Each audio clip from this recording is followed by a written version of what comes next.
That's right, boys. Welcome to the side of the ring because it's time for some ringside rumors.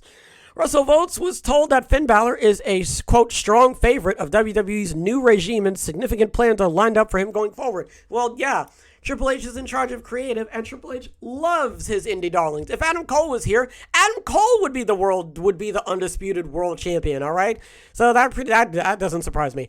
Fightful heard that WWE Creative hasn't had much involvement with the White Rabbit teases. The big reveal of who's behind the White Rabbit gimmick is expected to happen at Extreme Rules 2022. Ooh. What does that mean? What does that mean? I actually have no idea. I don't know what that means.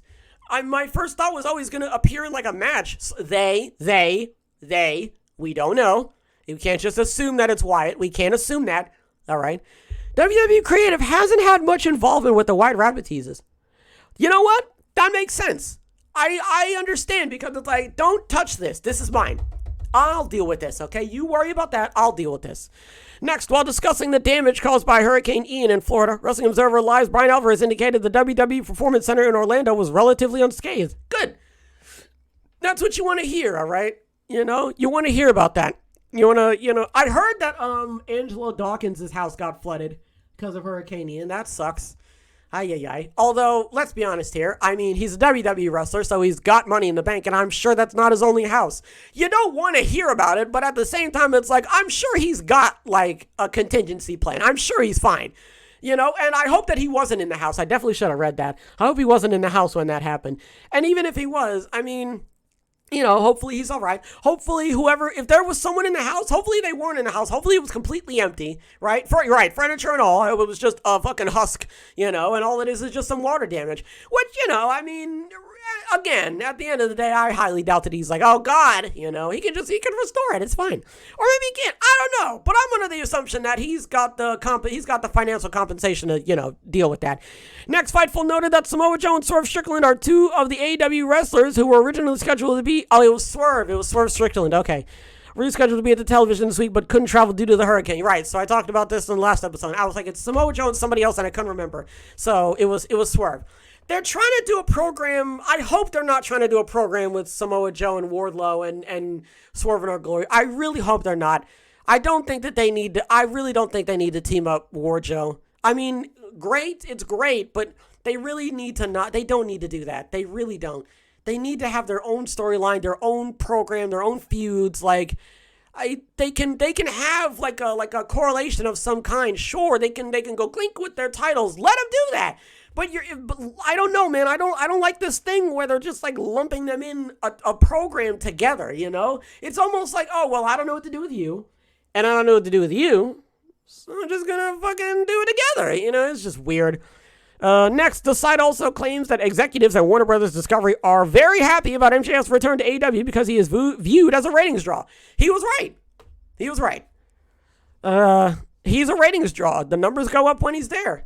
I mean, yeah, man. Now, if you want to talk about a lightning rod for controversy, he is the fucking lightning rod that is on top of the Empire State Building. He's getting all the fucking lightning, okay? He's more of a lightning rod for controversy than fucking Fish is, okay?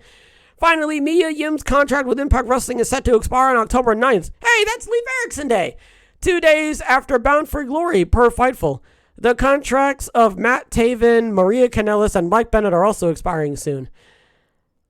Okay, I hope they renew them.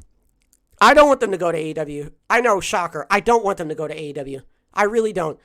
He's done. He's done. Stop giving Tony Khan people. Stop it. He's done. Don't give him any more. All right? It's like a dog. He's had enough treats for today. No more.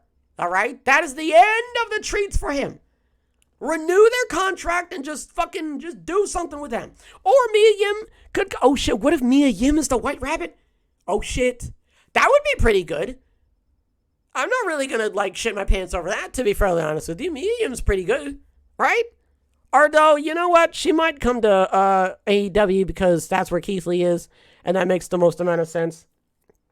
I don't know. Because all I think of is he's just going to fucking shove everyone there, right? And fucking Tony Khan's going to, scoop everybody over and then not do anything. He's not going to do anything with them. He's just going to fucking, you're in a stable, you feud with Britt Baker, I don't know, you going dark. Like, he's not going to do anything. Ay, man. I just want them to stay. Don't stay on Impact if you're not going to do anything, right? Don't stay with Impact if you don't want to stay with Impact. I'm not forcing you to do anything. It's just, if you're thinking about going to AEW, just maybe think about it just a little bit longer. Just a little bit longer. That's just me. What do we talk about? WrestleVotes is told that Finn Balor is a strong favorite. That makes sense because Triple H is head of creative. Fightful heard that WWE creative hasn't had much involvement with the Ride Rabbit teases. That makes sense again because I think if you're Triple H, if I was Triple H, I would say the same thing. I would be like, don't touch this. I want to work on this. Let me figure this out, right? No offense to you, all right? I'm not trying to say that you're going to fuck it up. It's just I know what I want to do with this. So just let me figure this out, okay? And then you guys take care of that.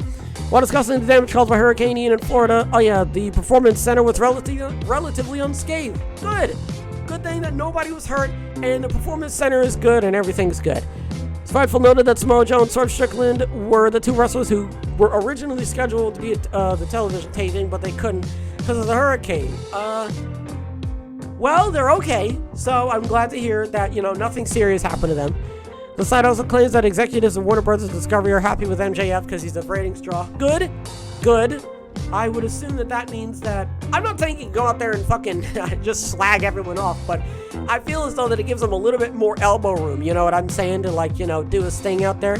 And finally, Mia Yim's contract with Impact Wrestling is set to expire on October 9th. Matt Taven, Maria Kanellis, and Mike Bennett